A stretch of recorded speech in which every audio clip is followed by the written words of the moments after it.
Click OK on that. Okay. Good evening, everyone. Thank you, Ryan, and thank you, Wendy. And again, thank you to everyone for taking the time out of your evening tonight to come join us in the third of three engagement sessions on the draft official plan and draft zoning and development bylaw. Um, I'm Ian Watson. I'm a senior planner with Upland Planning and Design. You've met Ryan, my colleague, our engagement manager, and throughout this project, you may have seen or may see some other faces from Upland. We've been working with the town now for just over a year on this exciting project and this very large project. Tonight, I'm going to talk a little bit about what this project is about. I see some familiar names and faces on here, but I know some of you are probably coming into this new. And so I want to make sure everybody's on the same foundation of understanding. So I'll talk a little bit about what this project is, what the key outcomes are, and some of the work that's been done to date. And then really the bulk of my talking tonight will be on the draft documents themselves, trying to hit the highlights and give you an overview of what's contained within those drafts. And then, as Ryan said, we'll stop the recording at that point, just so we're not recording your kitchens and bedrooms and all those things. And we'll have a question and answer period, a discussion. We'll be taking good notes and on everything that's talked about. We're here to answer questions and hear your concerns or ideas, and we'll talk a little bit about next steps as well. So that brings me to the project itself. This project is fundamentally a review of the town's official plan and zoning and development bylaw. These are two key documents that shape how Stratford develops and grows over the years. The official plan is I like to think of it as the blueprint. It's the high level vision, policies, goals for growth and development in the town. And then the zoning and development bylaw is the nuts and bolts regulations that put that vision and policy and those policies into practice through zoning and through rules and regulations about development. And they're what happens if, or that's the document where if you come to the town for a permit, for example, to build a house or open a new business, that's where the town looks at the zoning and all of those things and issues a permit or not in compliance with that bylaw. A key thing with these documents, the town has these documents already, but a key thing is that planning documents are meant to change. Are just like a business plan. For example, you come back to it regularly. Your assumptions change, the conditions change, the people in the community change, and you want to make sure that these documents are reflecting what we value and today and what we envision for the future. So the current official plan had its last major review in 2014, so just over 10 years ago, and the zoning and development bylaw had its last major review in 2019. There's obviously been amendments since, but those like holistic reviews are now over 5 years old. Just as a bit of context in terms of what Stratford is, some of the I guess what Stratford is facing or has been facing in the last couple of years. Just to step back a bit, the town, previous to this planning review, did a fair bit of work with a project called Shape Stratford, working to understand housing issues, a housing needs assessment, as well as a growth management plan, looking at potential for population growth. What do we expect based on past trends? What does that mean in terms of the need for housing, services, all those sorts of things. So some of the key things that were identified in the growth management plan is that, well, as many people, as I'm sure as you've experienced and as you see in your day to day, Stratford has been growing, and especially in the last few years, that's been quite rapid. Um, Stratford's population in 2021 was just shy of 12,000 people in the 2021 census. That's compared to 10 years previously, where it was just shy of 9,000. If the recent trends for population growth continue, that is from 2016 to 2021, Stratford would actually have over 32,000 people by the year 2041. So in the next 15 years. Even if Stratford grew slower at a rate like what was seen between 2011 and 2016, Stratford could have more than 25,000 people, so even double what was in the last census. So this growth means the need for new services, new infrastructure, and new homes. On that upper level population trend, Stratford would need over 80 or would need about 8,300 new dwellings by the year 2041. And if current development trends, the rate of development stayed the same, Stratford would be short over 3,700 dwellings by that time. So that has an impact on prices. It has an impact on vacancy rates and the ability of people to be able to find the housing that they need. So, as I mentioned, we've been working with the town just over a year on this project. So we actually publicly launched the project last year at Fall Fest in a phase one visioning. And that phase one was very high level. You may have come to the booth at Fall Fest. You may have participated in one of the meetings where we talked a lot about who are we today as a community? What's our vision for the future? What are some of the key issues that planning needs to address? So quite high level, big picture.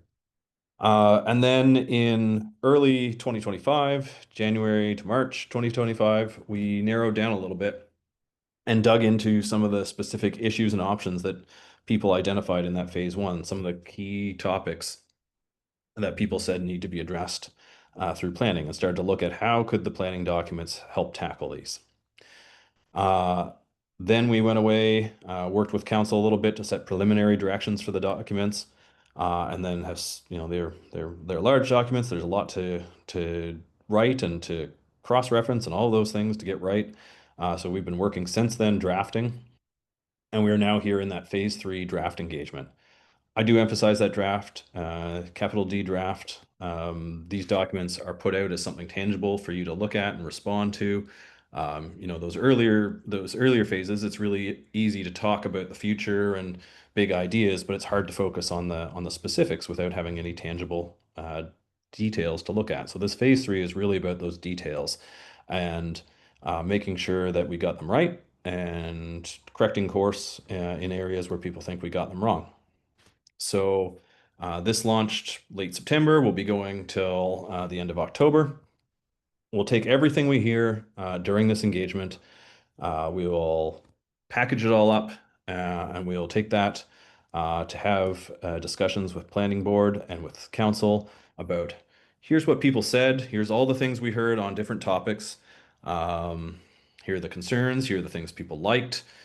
And how do you want to adjust these documents in response? So we'll set a direction with planning board and council and make amendments. We'll update those documents. We'll change them in response to those discussions and those directions. And then we'll come back for phase four of engagement with somewhat final drafts, um, probably by the end of this year. And there will be another opportunity there to speak directly to council through a public meeting on those final drafts before considering adoption uh, late this year into early next year. Just to go in a little more detail about those initial phases of engagement.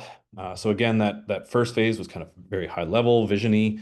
We had a public meeting, an online public meeting, surveys for both the public and the business community, stakeholder interviews, and we readapted the Shape Stratford page to have project information. Many of you participated through that. Some of you did not and are plugging in now, and that's great. All of that first phase was summarized in a What We Heard report that is still available on the project website if you want to dig into what people were saying there. That issues and options phase, that phase two, again, we got into specific topics, into some details about, what are the issues and challenges and what are some of the potential planning approaches that could be used. So we had a series of 5 workshops on culture and heritage, employment and development, environment and agriculture, housing, and transportation and recreation, and had some really good kind of diving into the weeds discussions as part of those various workshops, and some really good ideas and further concerns came out of those that we've been trying to tackle through these draft documents. The results of that phase again was summarized in another What We Heard report, as well as preliminary policy directions that we talked about with Planning Board and Council. So if it's not clear from what I've been saying already, we've been starting big picture, really high, broad, reaching, big ideas, and we've been funneling down more and more into the details as we get along.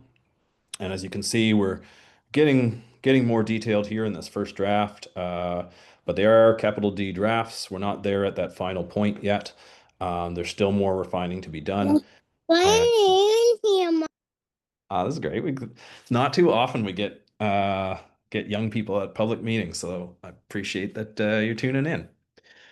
So yeah, we're refining down to that those documents that will shape your future.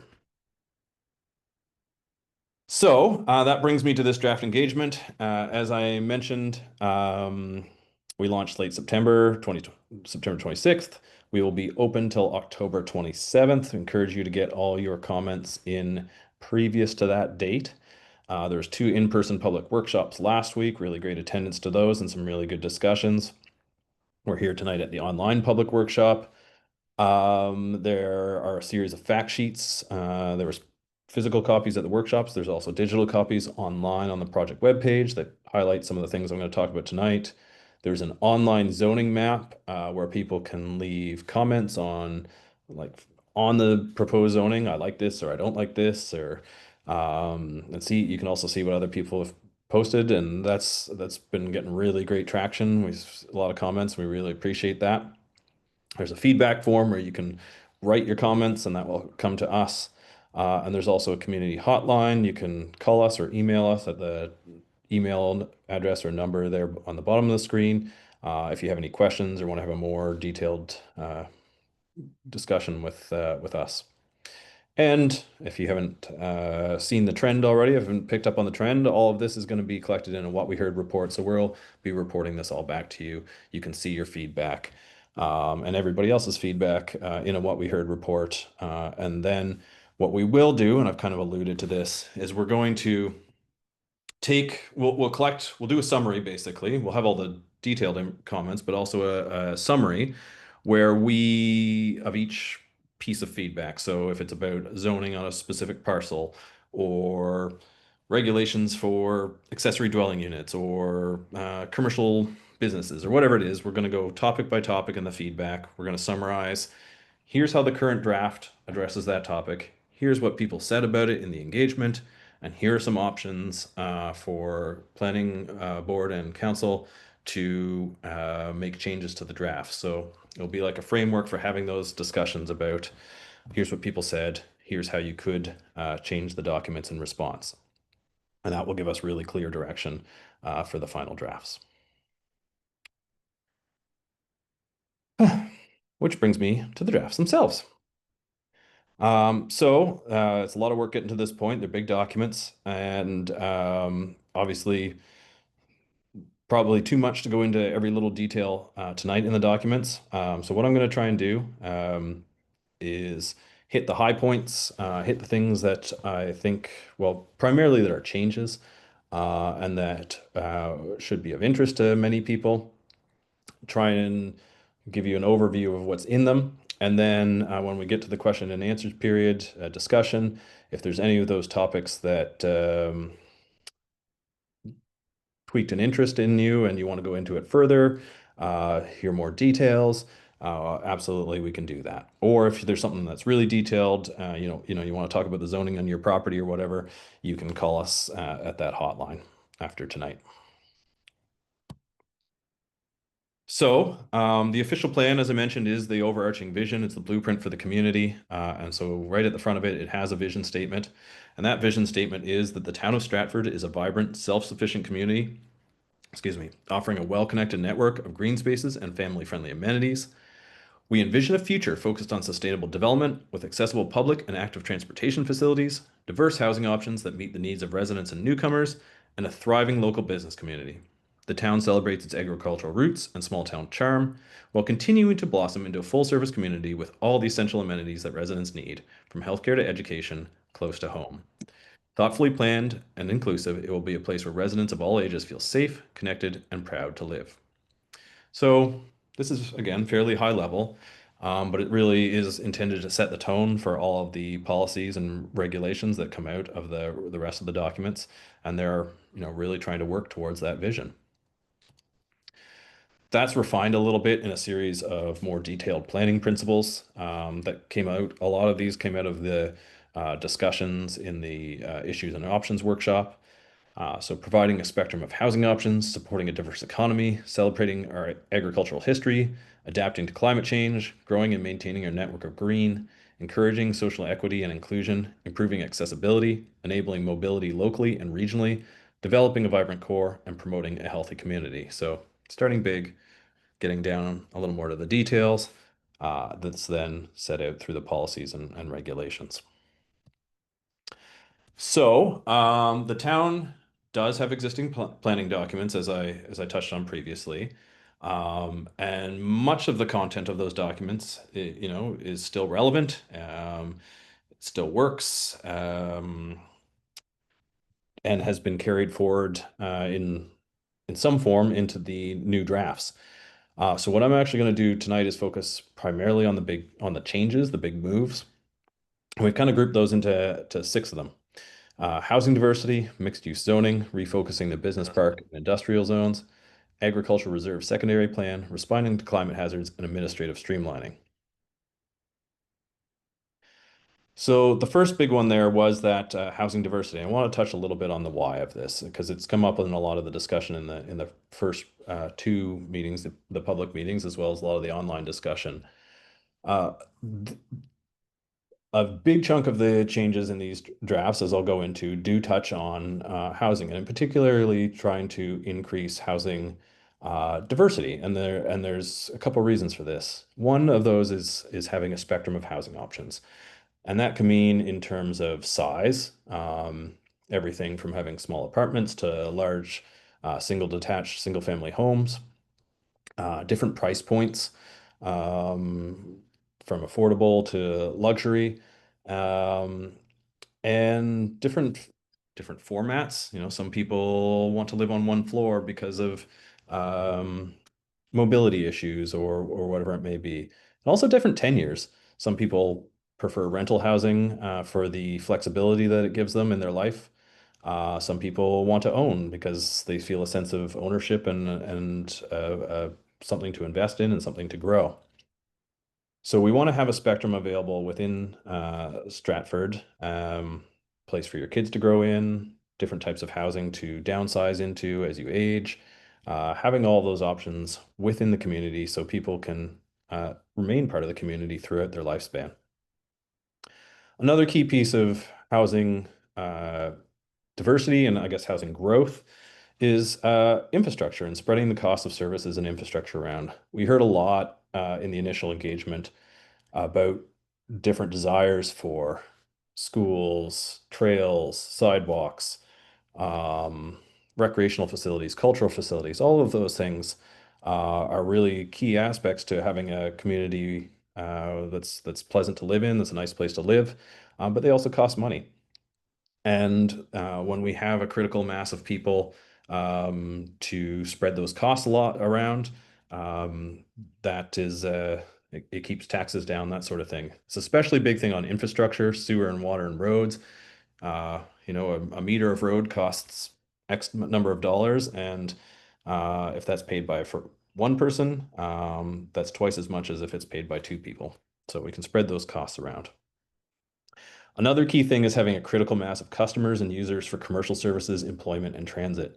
So we heard a lot about the desire to see Stratford be stand on its own as a community and as a kind of commercial and service hub that people wouldn't have to cross the bridge to meet their daily needs.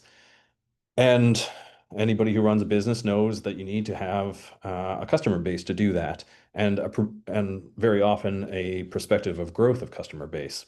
So having that critical mass in Stratford means attractiveness to businesses, employers, and also it provides that base of people that you need to make transit work. And finally, reducing pressure on surrounding areas. It's kind of been a trend in North America to just grow, grow, grow, out, out, out, out. And in doing so, you lose environments, you lose agricultural lands. Um, I think there was a on that slide from the growth management strategy there. I think the number was 16% of PEI's agricultural land has been lost in the last couple of years to development pressures. So keeping that within a town and not losing those rural areas around the town is a big piece of the future of Prince Edward Island and also of the culture of Stratford. So, in terms of what the actual changes are, the highlights when it comes to housing, first of all, and I'll go into more of these in detail in a second. The first is a move away from unserviced development. So, the town's been going this way anyways. It's very much a town, it's a growing community with infrastructure, sewer, water. But there are areas, there's a current residential large lot R1L zone that allows development with on-site, excuse me, septic on-site sewage disposal. And what that requires is a large amount of land. And in a town with limited land, that means you're eating up your land faster, and that can be a challenge. So this plan takes the approach of moving away from unserviced development. Existing lots could still be developed that way, and we know people have plans. But new subdivisions, for example, would all have to be sewer and water serviced. Another key change is reducing the number of residential zones. I have a table on the next slide that shows this, but the crux of this is that the town has quite a few residential zones that are very similar in most ways, and the ways that they differ can be dealt with in other parts of the zoning and development bylaw. So to keep things simpler, to make it easier to understand for property owners, for neighbors, for staff, anybody really, to streamline these documents, we've reduced the number of residential zones. We've also looked at upzoning key undeveloped lands, areas. One of the key things we heard in the initial engagement was that existing neighborhoods, people don't want to see those change too much. They like what they bought into, they like what they see around themselves. It's what you expect. You have expectations about your neighborhood, and we don't want to see those change too much. So we've taken the approach of areas that aren't developed yet, where there could be new neighborhoods, generally upzoning those to allow greater densities to make better use of that land. And I know many of the people here, I'm sure that's a key reason you're here tonight. So certainly we'll talk about that a little more as we get through the presentation. Another key change is having a flat lot size for multi-unit buildings. So what this is, and this is like, in terms of the text of the documents, a fairly minor change, but in terms of its potential effect, I think is quite large. So currently, Stratford, your zoning and development bylaw requires multi-unit dwellings to have a set amount of lot area. I think it's 810 square meters. And then the lot has to get bigger for each residential unit that you add on to that. And the effect of this is you're building, in some ways, it's the worst of both worlds, is that you have large buildings, large multi-unit buildings um, but you don't gain the benefits of density. The lot gets bigger, the buildings get further apart. You don't have that critical mass of people for sidewalks, for transit, that sorts of thing, despite having large buildings in the town. So having a flat lot size and controlling the amount of units other ways through things like height, setbacks, that sort of thing, actually allows some of those benefits of density on the lots where multi-unit development is allowed. Another key change is widely permitting accessory dwellings. So what this is the town currently, you can do a subsidiary apartment. You could do like a granny flat in the basement sort of thing, secondary apartment rather, but it has to be in the main dwelling. This change would allow accessory dwellings, a second unit, to be in a detached building, in a backyard suite or carriage house, whatever you want to call it. There are caps on the size of this, on the height. They have to be located in the rear or side yard. Um, Basically, the idea is to allow gentle, what we call gentle densification. extra units in some of the more established areas. And what we're seeing, people use these. I was talking to someone who wanted to move out of build themselves an accessory dwelling unit, move out of their home into it because they're downsizing, and then hand their home over to their child. I've done the opposite personally where I live. I have one built, and my goal is someday to have my parents live there. Um, they could also be used as rentals. That's, for example, what I'm doing in the interim. Another key change is to take a look at lot standards, the size of lots, the minimum size of lots, and the frontage of lots.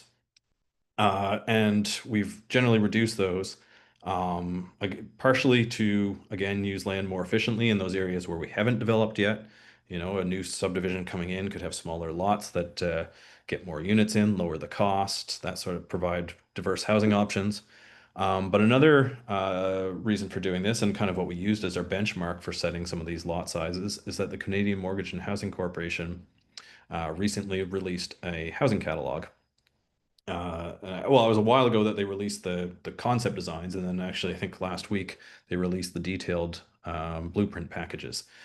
And the idea of this was done in the 70s, was very successful, is to have sets of plans that people can take off the shelf for free and build, maybe build a business around them, reducing the costs because the plans are free and they're tailored to regional climate.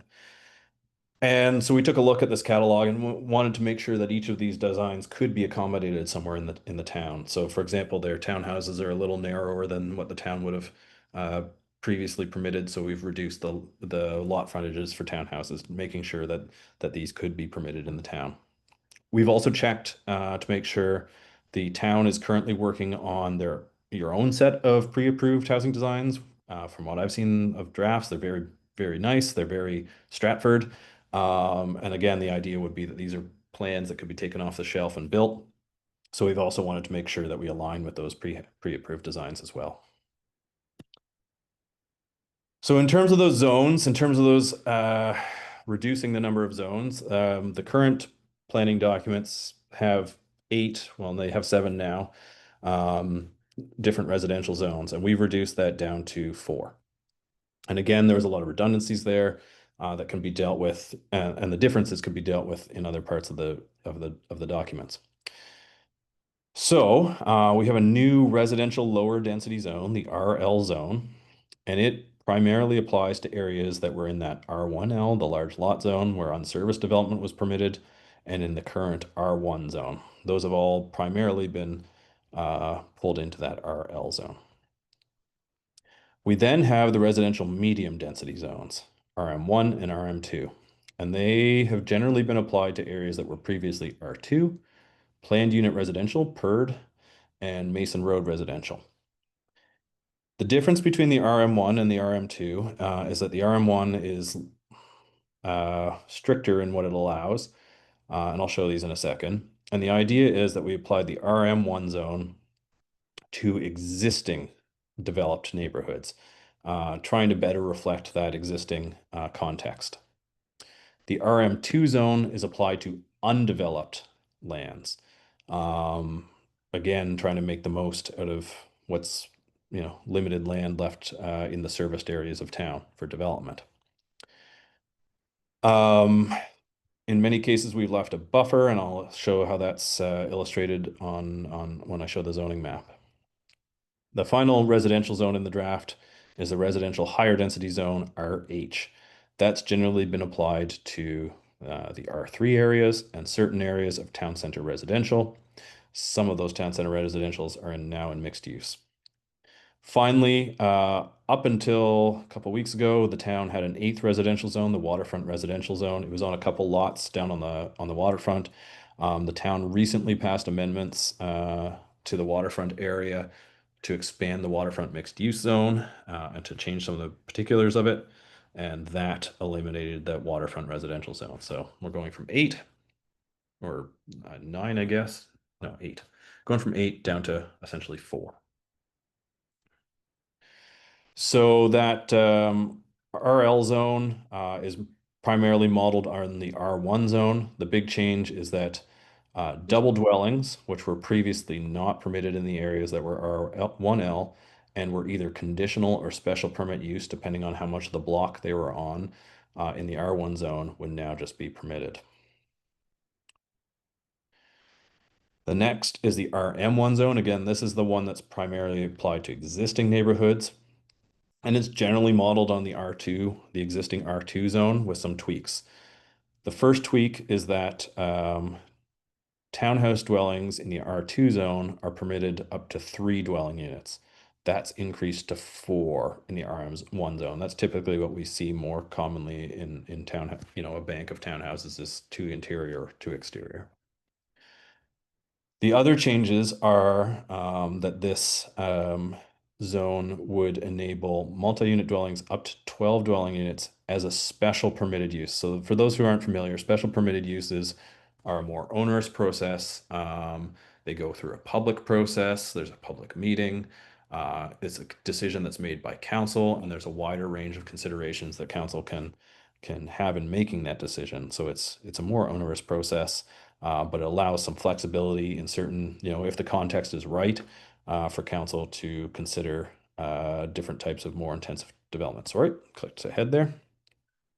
The two other changes is that in some ways larger townhouse dwellings have actually gotten harder to do in this zone. So stacked townhouse dwellings and townhouse dwellings with 5 or 6 dwelling units, they had previously been conditional in the R2 zone. We actually got rid of conditional uses generally across the board. So they're now special permitted use, which is actually a little more onerous. In the RM2 zone, again, this is kind of modeled on the R2 zone, but again, this is the one that's applied to undeveloped lands and so is a little more intensive. It would allow multi-unit dwellings up to 12 dwelling units permitted without that special permit use. And that 12 is the kind of the cap of where the housing catalog goes to. And then stacked townhouse dwellings and townhouse, they were previously, depending on how much of a block they were on of the street, were either conditional or special permitted use in the R2 zone. They would just be permitted in this RM2 zone. And finally, that RH, residential higher density zone, is kind of modeled on the R3 zone with a couple tweaks. One is that multi-unit dwellings, uh, previously, if they were more than 12, they were conditional in the R3 zone. Again, we're getting rid of conditional uses. So the multi-unit dwellings would just be permitted. And then stacked townhouse dwellings and townhouse had a cap on the size have a cap on the size in the R3 zone. There would be no cap in RH. And the primary reason for this is we're starting to see developments that technically meet the definition of townhouse. It's a row of units, but they're all on one lot. They might face an interior courtyard, and that's going to be quite a bit larger than 6 units. But it functions a lot like a multi-unit dwelling, which is permitted. So we want to have that align as well. So this is the current zoning map and the current zoning and development bylaw. There's a lot going on. It's quite busy. A lot of different, as I mentioned, there's 8 different residential zones. And this is the draft one. So we've, again, drastically streamlined those residential zones, tried to be very clear and precise in what these allow and make it easy for everybody to understand. So those cream colored areas are the RL zone. The light orange is the RM1. The darker orange is the RM2. And then those red areas are the RH. There is a map, here's an example of it, that shows areas where we've done those, as I mentioned a bullet earlier on an earlier slide, that we've looked at areas for strategic upzonings, areas that are undeveloped that perhaps we can make better use of them by putting them in a higher zone. So we do have a map that highlights those areas that are proposed to be upzoned. That's here on the slide. It's also on the fact sheets that are available on the project website. So some of these, big example here is next to the new community campus. There's undeveloped land. We've put, that should say RM2. I don't know why it says RM1, but the area along that should be RM2. Again, making use of that really wonderful asset and also providing people to use that asset. We've created a buffer in between of RM1 to provide a transition. Similarly, and I know this is one that interests a lot of people, up on Duffy Road here, there's a large area of RM2, but we've also left a buffer of RL in the backs of existing houses and on Mason Road there to provide a transition to that. And we've heard a lot about that one, and I expect we'll hear more tonight as well. And just, oh yeah, these slides here, these are some of the examples from the CMHC housing catalog. That's an accessory dwelling unit in the top left. I believe that one's 4 units in the top right, 6 in the bottom left, and then stacked townhouses in the bottom right. There's a red punch buggy. I didn't notice that before. Um, the other thing is on that lot sizes, as I alluded to earlier. So we did take a hard look, tried to make sure that lot sizes, um, again, were reduced to make more efficient use of existing land. But one of the key things we didn't want to do, again, was drastically change existing neighborhoods. So what we've done is tried to set the numbers that provide, in a way that provides more density in those undeveloped areas, but where you can't go back into an existing area and chop up all the existing lots and make everything smaller. If you had a very large lot, obviously you could subdivide and get some extra lots out of it. But generally, for example, the existing R1 zone has a minimum lot size of 700 square meters. That's about, excuse me, 7,700 square feet. Whereas the new RL zone would have a lot size of 500 square meters or about 5,500 square feet. So, you're more efficient in those new neighborhoods, but you can't take a 700 square meter lot and cut it into two. If you had a larger lot, you could, but not those existing smaller lots. And there you can see the illustration of that flat lot size for multi-units. So in the R3, it's 810 square meters plus an extra 135 meters squared for each additional unit. So your lot gets bigger and bigger, whereas in the RH zone, it would be a flat 500.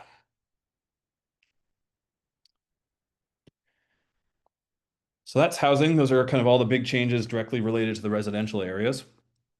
There's also kind of key changes in mixed use zoning. So the current planning documents do have some mixed use zones. And as I alluded to earlier, the town recently passed amendments to the waterfront area to expand the waterfront mixed use zone and to increase the type of uses that are permitted, some heights, that sort of thing, to really spur development in the waterfront area, creates a kind of a node there, a gateway into the town. So that work has been carried forward into these drafts. The town also has an existing core mixed use zone, an urban core zone. I should take a step back here. When I say mixed use, what I'm kind of talking about is, historically zoning's been like this area is commercial and this area is residential and they shall never mix. And the idea between mixed use zoning is to mix those two uses to allow residential and commercial areas so that people can live near to their work or to walk down the stairs to get a jug of milk or whatever it is. So the town's planning documents currently have a core mixed use zone and an urban core zone. They were put in place, I think, about 3 years ago through a major planning application. So those have been carried forward with small tweaks to fit the new overall structure. And then the big change is a new general mixed use zone. So the town had some areas that were, after all of this previous work, that were still commercial only. The new general mixed use zone would apply to those previous commercial only areas and would allow residential in them. So this is both a potential, again, to that idea of housing diversity and housing options in the town, but also having a critical mass of people there to support businesses and take advantage of them. In doing these changes to mixed use zoning, we've expanded the use of form-based approach to development. And what that was, this was a change that was introduced 3 years ago with the core mixed use and urban core zones. And the idea is that the zoning is less kind of flat and the same for every property, but actually takes a little bit of property by property look and has form rules about height, that sort of thing, that are set to the context of that lot. And I'll illustrate that in a second. So the mixed use areas are these. The waterfront mixed use is the kind of mint color there to the west. The actual waterfront itself is actually in the Parks and Open Space O1 zone. That's a public zone. Um, the town's got a really great waterfront plan for that area for public investment and has been working on that waterfront over the past couple of years. That won't change. The waterfront mixed use zone is that mint color. The core mixed use is this blue. The uh, urban core zone is the dark blue, and then the new general mixed use zone is this kind of light blue color that's all along the Trans-Canada Highway. Oh, this is old. Oh, yeah, I need to update this map. There's a small node here. Shouldn't be this big one. There's a small node here next to the community campus. So what I mean by that form-based zoning or form-based approach is here's an example of one of the maps that's attached to the new draft zoning and development bylaw. This is a heights map. And if you look closely, these are all really little, but there's actually different permitted heights applied to on a kind of a property by property basis or a block by block basis. So some of these areas kind of in the waterfront, they have heights up to 6 stories on minimum heights of 4, maximum heights of 6 stories on some of the lots where when we transition on Shepherd Drive to the existing neighborhoods there, that drops down to 3 stories. Again, having that form-based, context-based approach. When you get to the kind of the town center and that urban core zone, it can be up to 12 stories actually. This was put in 3 years ago as part of that amendment, up to 12 stories on the Trans-Canada Highway. But then again, that lot is split in half, and the back half of it transitions down to 5 stories. So shaping the form in a way that's appropriate to the context. Okay, the next big move is on business park and industrial zones. The current uh, planning area has 2 zones that have kind of apply to light industry, heavy commercial, and that's the business park zone and the general industrial zone, the M1 zone. And if I go back to the zoning map, where is that? Right there. So these areas are these brown areas here, kind of at Mason Road. So the community campus, the M1 is the light brown, and the M2, the business park, is the dark brown. These areas are very hemmed in. There's a little bit of room for growth, but there's really not much room when you consider the community campus and surrounding residential areas and roads. There's not a whole lot of room for industrial growth in the town or heavy commercial growth in the town. But things like farm equipment sales, body shops, kennels, that sorts of things. They're important, they're services you want to have. You don't maybe want to live right next to them, but you want them in your community to serve your businesses, to serve your needs. So it's important that we have land for these things to happen.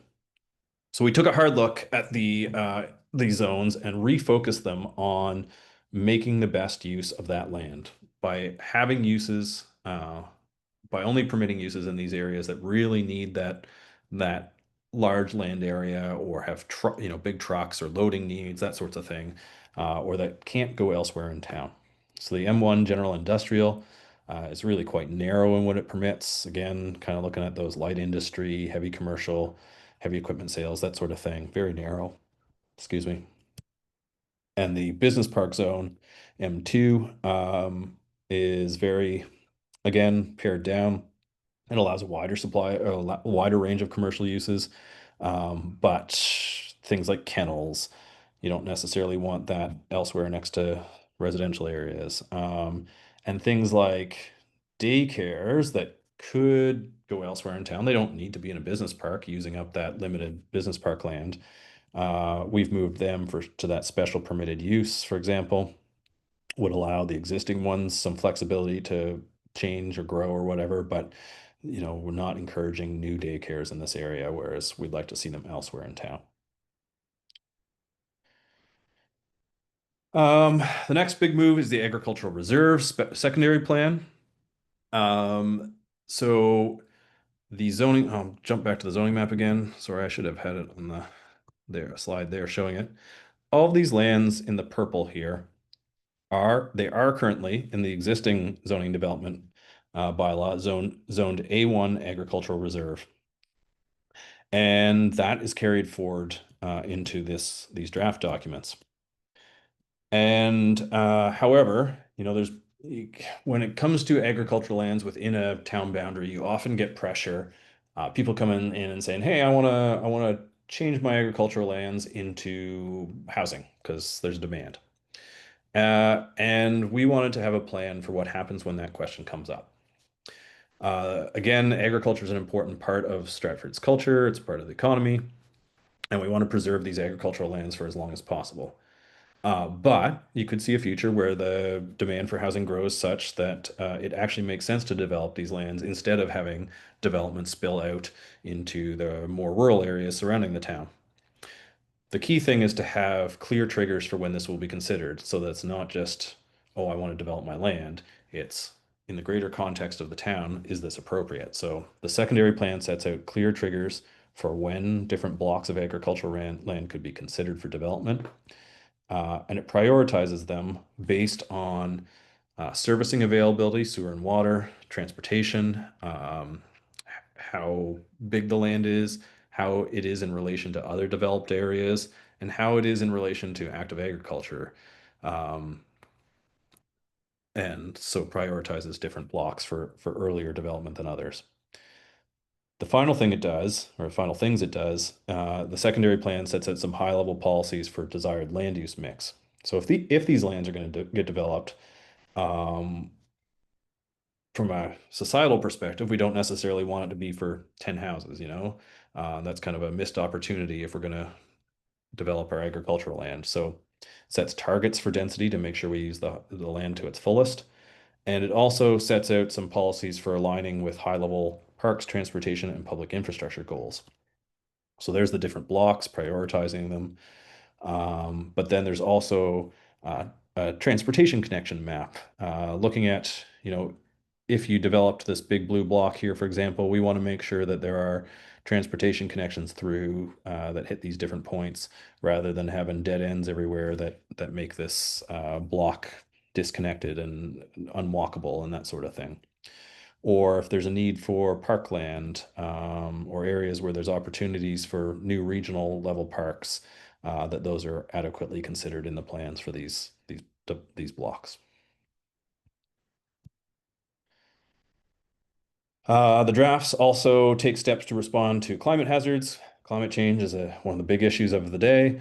We're seeing droughts, we're seeing floods, we're seeing coastal erosion and coastal flooding, storm surge, all those things, sea level rise, and we want our communities to be resilient to that.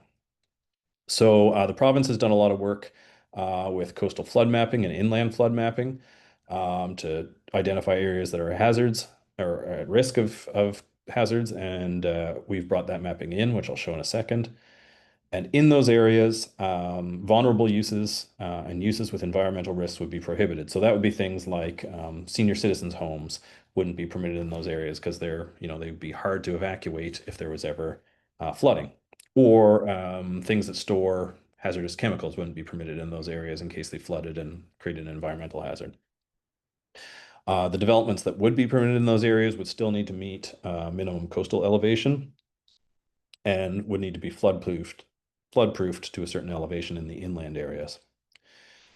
So there's the red areas are the coastal hazard areas, and the yellow is the inland hazard areas. And that's all based on provincial mapping. Getting near the end here, I'm gonna have to grab a glass of water in a second.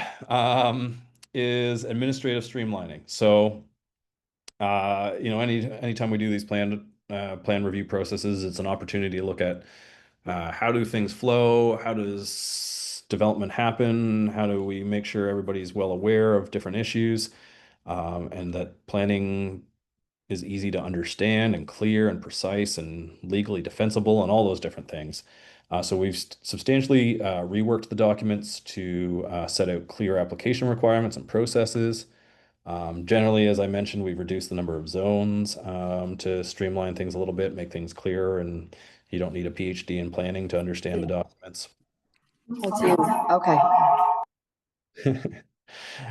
We've reduced the number of special permitted uses by looking at using them primarily for uses that are higher intensity, where there is a strong public interest and there might be a need for a public meeting, and looking at some of the ones that are less intensive, asking ourselves, could these be just dealt with through good, clear regulations? If this use is always coming up and it's a concern about landscaping, why don't we just have good landscaping rules, for example? So trying to look at ways we can reduce the special permitted uses, and devolving much of the day-to-day responsibility of the administration of the documents to the development officer. So council would still very much be involved in planning, especially at those bigger kind of questions around amendments, rezonings, special permitted uses, major variances. But the day-to-day of issuing permits and that sort of thing would be devolved to the development officer. We've split variances into minor and major, minor being like inches or centimeters here kind of thing. It's not affecting anyone except for maybe your immediate neighbor.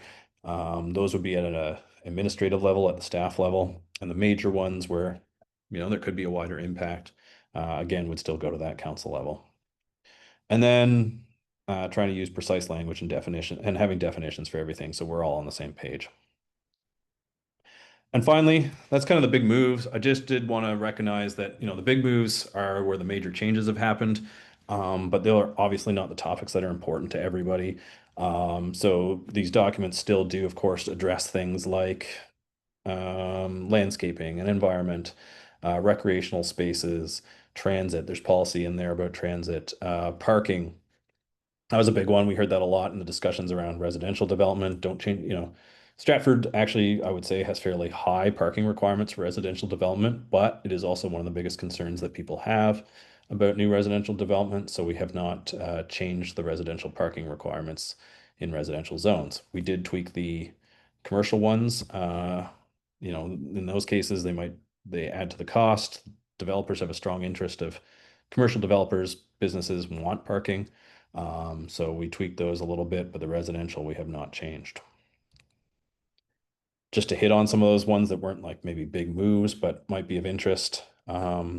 We've removed the sustainable subdivision overlay. So what this was in certain areas of the town, um, if you did a subdivision, uh, there was this whole framework where you could get points for doing sustainable things like having more green space or landscaping or low flow toilets or whatever it was. And if you met enough points, you were deemed a sustainable subdivision.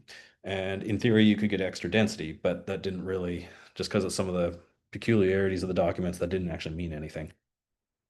We took a hard look at the sustainable subdivision overlay scoring, and some of those things are really, really hard administratively to enforce. So low flow faucets, the development officer is not going to check that. So it just doesn't work on an administrative level. And a lot of the things are just good ideas, green space, landscaping standards, that sort of thing. Why limit that to sustainable subdivision areas? Why not just have those as regulations generally? So we generalized those areas that we could, got rid of the areas we couldn't, and we're able to remove the sustainable subdivision overlay. There's stronger parkland dedication standards, prioritizing access to the coast, and also giving clear power to the town to choose whether they want parkland or cash in lieu. So what this is if there's a subdivision that happens, the developer has to give a percentage of the land to the town for park purposes. This gives the town the ability to take land or to take cash to improve other park areas, depending on the overall, amount of parkland in the area and the town's open space goals. And also to have clear standards so that that land is land that's actually usable for park purposes and not just the land the developer doesn't want. We heard a lot about cultural uses, civic uses, artistic uses, and needing more of them, more of those in the town. So we widely permit them in zones where it makes sense, like commercial or mixed use zones now. There's policy support Advancing reconciliation. The town's already done a lot of work on this. It's really impressive. The plan recognizes this and has policy support for continued efforts. There is an architectural control overlay, which is shown here, that deals with some of those differences in different zones, um, and is what kind of allowed us to reduce the number of zones. So it takes the architectural requirements and puts them all in one overlay. There's stronger regulations for pedestrian protection, so making sure that there's, for example, a clear pedestrian pathway from the front door of large buildings to the sidewalk, so that you're not just walking through a parking lot at the mercy of the cars around you.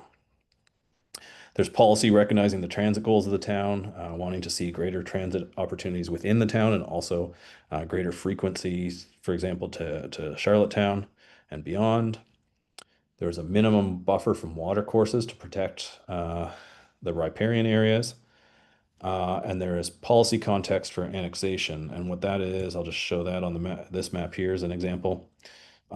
This area to the northeast of town is not in the town, all the way to the bridge.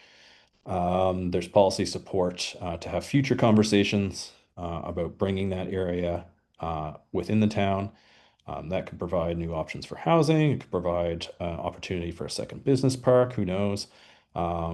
Especially around the eastern side of the community campus, there's an opportunity again to build around that really wonderful asset and that major node within the town.